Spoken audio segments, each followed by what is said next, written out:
welcome and welcome back to Wealth Hub Empire Show. I am so happy to have you. Always a pleasure coming back to talk about my favorite subject, which is money and wealth creation. Literally, money makes the world go round. There are not too many things you can do without money, and that's why I'm very passionate about wealth creation. And it's a journey I began not so long ago. I always used to know that I'm going to be stable. I love to be stable. But 5 years ago, I seriously began my journey of creating wealth. And at some point, I thought, why do this alone? I need to get there with a couple of people who we can enjoy the wealth together. So that when we retire, we can travel around the world. So I'm welcoming you to this journey where we learn together. We ask each other very difficult questions. Sometimes that can come out harsh, but in the end, the idea or the thought process behind it is to get us to a place where we are comfortable and we can help others. And the more we become, the better. Like right now, around the world, whichever country you come from, if you're feeling the economic crisis, if you're feeling the high cost of prices, ask yourself as an individual, what can I do? Other than pointing it out and maybe complaining, what can I do? But because collectively, if we become wealthy, then we're going to be in a wealthy nation. So I'm challenging you today, and I want to make a statement right here. If you want to become a millionaire, you must start today, not tomorrow, not on Monday, not in August, the month of beginning, not in 2024, the year of the Lord, or whatever it is that you want to name it. The journey begins today. Read a book, watch a podcast, talk to a friend who is making it. And you shouldn't be talking about money with people who are struggling. If you want to get better in relationships, you go to a place where people are doing well. Yeah. And a wise man said, a great philosopher said that if you're walking with 5 fools, guess who is the 6th fool? It is you. So I'm encouraging you today to start your journey of creating wealth. Now, the topic today, which is more of a series, is becoming a millionaire God's way, or the only way. According to me, there's only one way. Because if you get wealth in any other way, you're going to lose it. But if you get it the way the author or the creator of the universe intended, then you're going to have it stick around for long. Because it's not just about creating wealth, it's also staying in a place of wealthy, thinking in a place, in a wealthy way, having a wealth mindset. So how do we become millionaires in a lasting way, such that this wealth does not end with us, it becomes generational? Now, I came here with 3 steps that can help you start your wealth creation journey. Today, I'm coming for the people who have been desiring, you've been fantasizing, you've been plotting and planning, starting, stopping. It's been a winning, losing battle. I came with 3 very simple points that are going to help you say, now, I am beginning this journey of creating wealth like I did. I got tired, very, very tired of being in a place of want. I got super tired of being the one asking for help. I got very tired, very tired of being this person who, today I have money, tomorrow I don't. And in my place of work where I work, we joke around it and we say epileptic money tendencies. Today you have it, then you're shaking, now you don't have it. And I believe if you start this journey in a healthy way, with a healthy background and a foundation, you're going to stick around long enough. And remember, as I said, it's a journey. It's not a destination, it's a journey. Even the people who have wealth, they want to gain more and more and more. All right, so number one step to starting your journey of creating wealth, you've been asking, how do I start? How do people do it? Number one, get a grip. What do I mean? Get to know, where are you at? Where are you? What is the reality on the ground pertaining my money, my finances, my financial situation? Because nobody is coming to do that for you. And when you know where you are at, you'll be able to bring your finances under control. You'll be able to simplify things by having a clearer view. And don't think that you know. By the way, if you want to know you're lost, is when you don't know where you are. That's the simple description of being lost. So if you're feeling lost in your finances, all matters held constant, you need to stop and ask yourself, where am I? Where do I draw where is the pin? Where is my pin standing on right now? Now, in terms of knowing where you are, let me ask you a question. If you converted everything you have into liquid money, how much would that be? How much would that be? So when I say get a grip or know where you are, you need to list all your assets and then you less all your liabilities. That figure you get there is where you are at. And what are assets? We have the big assets, for lack of a better word, and we have the liquid assets. We have solid assets. I'm trying to find the right name. But assets are things like land, your cars, shares that you're holding in a certain company that is listed on NSE. You have dividends that are outstanding. You have tax that needs to be refunded to you that you overpaid. You have accrued bonus, expecting a bonus, or you already have a bonus. Let's not say expecting, because expecting is a different ballgame altogether. And then also your household items constitute your assets. But this is interesting. If you want to include your household items as assets, then you need to put them in the market value, not the cost value, not the value you bought them for. If you bought a fridge last week for $100,000 or $1,000 or whatever it is your denomination is, and then next week you want to sell it, believe you me, you won't get the full price simply because it's already branded as second-hand. Anything second-hand will always come to 50% of the price you bought it. So let me guide you. If you want to put your appliances, that's your TV sets, your seats in the house, your carpets, your kitchenware, your bedroomware, you need, if they're 1 year and above older, put them at 30% of what you bought them. And if they're less than 1 year, you need to put them at 50% so that you can get the right amount. So list all your assets and less liabilities. Liabilities are like loans, tax that you need to pay, tax payable, debts, small debts that you have here. If you're in business, you could have creditors that have given you 30 days, 90 days, 120 days to pay the supplies. Those are also creditors. You list all those down and then you list that figure you get there. That's where you are. Number 2, after you ascertain where you are, ask yourself, is this where I'm supposed to be?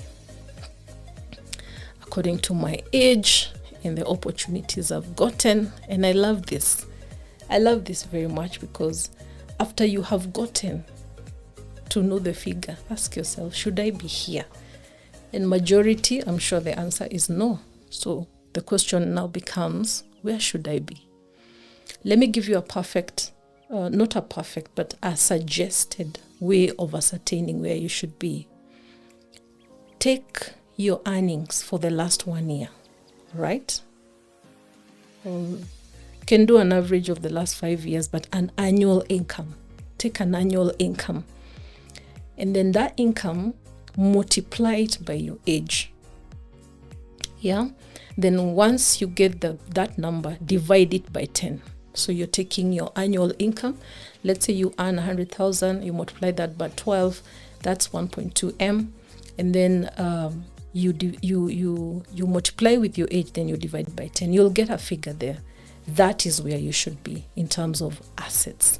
That is both liquid and illiquid. So let's take an example of somebody who is earning, 10 million a month. No, 10 million a year. Let's not go crazy. Let's do 10 million a year. So if your annual income for last year was 10 million and you're 30 years old, that will give you 300 million. USD or Kenya shillings or yen or whatever. Then divide that number with 10. That will give you 30 million. So all your assets minus liabilities should be totaling to 30 million.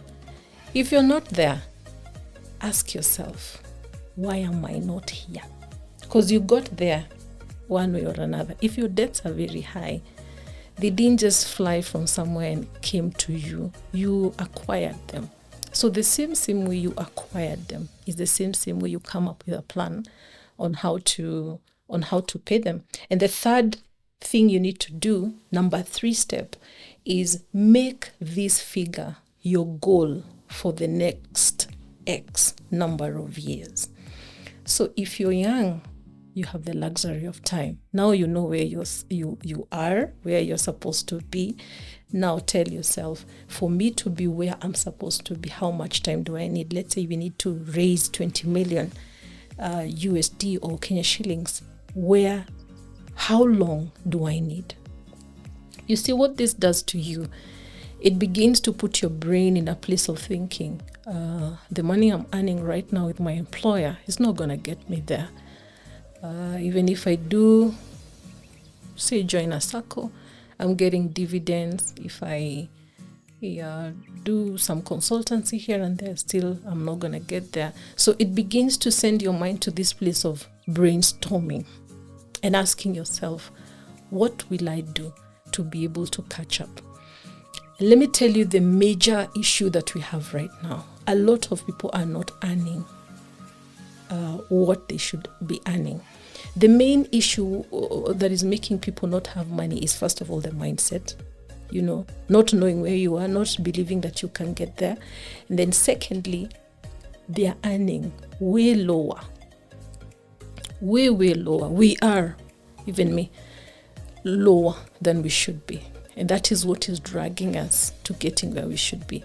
So once you get to number 3, we said number 1, ascertain, get a grip, ascertain where you are. Number 2, ask yourself, where should I be? And I gave you a way of getting there.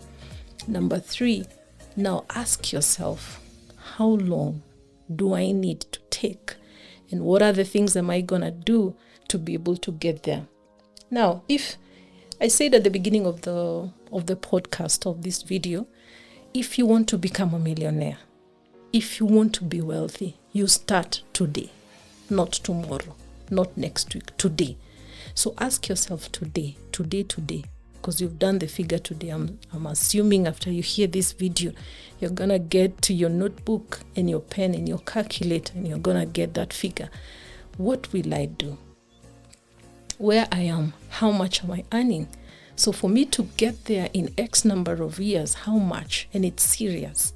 And I have to come up with a plan. So a millionaire-minded individual is always thinking like this. Always. Somebody said the other day in a discussion that I was, some breakfast somewhere, that if today all the wealth of the world was divided equally among the population, it would take only 3 months for it to return to the original holders. Why? Because it's a mindset of wealth. Now, how these wealth people think, they're always thinking of how to multiply wealth. They're thinking abundance. They're never in a place of want. And I want to give us 3 or 4 that are top of my head of how millionaires think. And a millionaire position is actually, first of all, happening in the mind. Nothing you will have in this world, nothing you will own in this world that you haven't thought about it first. You will think about it, obsess about it, desire it, want it, until now you ask yourself, what will I do to be able to get it? So the Bible says also that as a man thinketh, so is he. So instead of us now, especially in this season that we are in of tough economic times, instead of spending all our time worrying and asking ourselves questions that are not going to help us, the thing that we should be thinking is, what if I found a way to create wealth organically? What if I found a method that can give me wealth even when I'm sleeping? What if I joined up and teamed up with people and we created this revolutionary thing that can help people? So the first thinking mentality of a millionaire is that they are always thinking of winning. They have a sense of winning, always. Number one, when they're getting into something, they're not thinking of how they're going to lose. They're always thinking of, what if I win? What if I come out of poverty? What if I can be able to start an organization or a movement that can reduce unemployment with X%? What if I came up with a farm that can create maize enough to feed a certain percentage of the population? The question is, ask yourself, in this whole spectrum, where am I?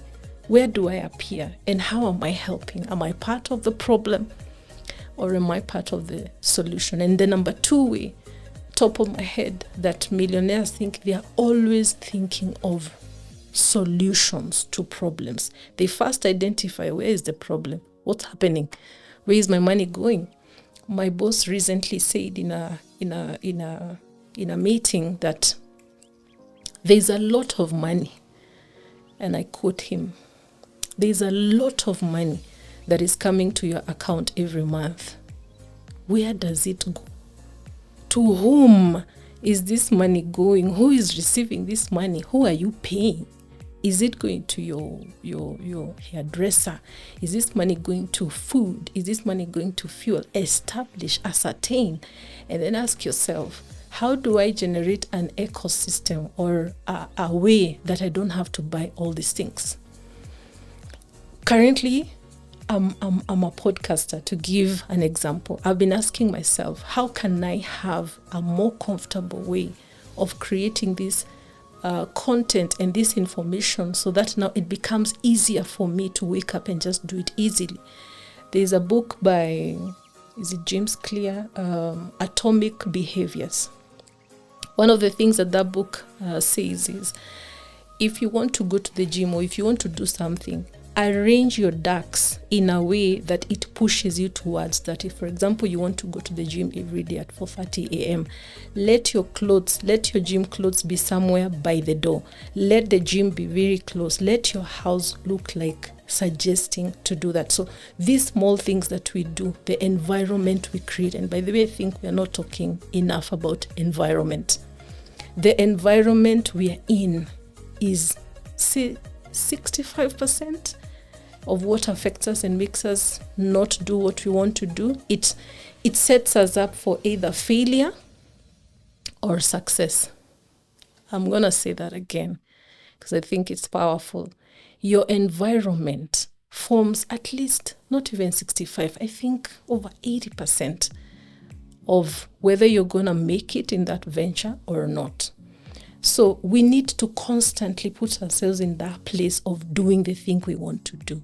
And I'm thinking of number 3 way that the millionaires think. They have a servant mentality. You don't have to look for some place to showcase or show off. You need to just look for some place that you can be able to serve. when I began talking in this episode, I said one of the things that made me begin to talk about money to other people is because I realized I don't want to be wealthy alone. It's fun when we're doing it, many of us. It's the information I have even sinks better when I'm talking about it to a group of people, because they're going to ask me questions. They're going to, push me to put another video out. So when I'm doing it, I'm serving, and then I'm getting better. The reward will come. And the last one of how these millionaire people think is they always think about something that hasn't been done. They are not copycats. They are always thinking of, what can I do differently that will bring different results? And I can give examples of people who have come up with the ideas that have revolutionized how we think. M-Pesa is one. Right now, I think with everybody who is over 18, you can be able to send money across the world through M-Pesa. And there are many other ideas out there. And these ideas were thought of by ordinary people, young people, old people. And it doesn't matter where you are. It doesn't matter whether you're 40, 50, 60. I have read and I've seen people who are broke at 40, millionaires at 45, broke at 50, billionaires at 60. And some of them were broke for over 20 years, and then 1 year, they got an idea that blew up. So my challenge to us today, number one, find out where you are. Ask yourself, where should I be? Then ask, if this is where I should be, what do I need to do to get there faster? And when you're there, also ask other people to join you, because the more we are, the easier it becomes. I believe in teamwork. I'm a leader of a team. I'm always encouraging people to work with me, because there's a lot of joy when people think the same way and do things together. Even the Bible says, where there is unity, God commands a blessing. I'll leave you with the same statement I made. If you want to become a millionaire, you have to start today. Today, pick a pen and a paper, ascertain where you are. Ask yourself, where should I be? And then what should I do? And then begin to put in those ideas. When you dream, put it on a paper. When you hear something, scribble it down and ask yourself, where do I come in this whole picture? Thank you very much for watching until the end. I always appreciate your comments, your shares and your likes. And if able, please subscribe and hit the notification bell so that whenever I put in a new video, you can be able to see. We are committed and we want to be behind you all the way in your journey of creating wealth. Always ensure that you look out for new episodes and engage us. We love it. We appreciate it. So until next time, God bless you. Bye.